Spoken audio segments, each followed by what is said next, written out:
मेळघाटात चुकीच्या उपचाराने बाळाचा जीव धोक्यात. चिखलदरा तालुक्यातील सिमोरी येथील घटना.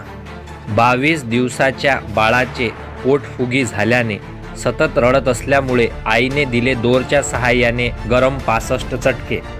ही घटना बाळाच्या वडील राजू धिकार च्या लक्षात येताच प्राथमिक आरोग्य केंद्र हतरू नंतर उपजिल्हा रुग्णालय अचलपूर येथे उपचारासाठी नेण्यात आले. मात्र बाळाची प्रकृती खालावल्याने त्याला अमरावती जिल्हा स्त्रीय रुग्णालयात दाखल करण्यात आले असून परिस्थिती गंभीर झाल्यामुळे नागपूर येथे उपचारासाठी दाखल करण्यात आले आहे. सदर घटनेबद्दल चिखलदरा पोलिसांना दिलेल्या वडील राजू धिकारच्या बयानानुसार आरोपी आईवर पोलिसांनी गुन्हा दाखल केला आहे.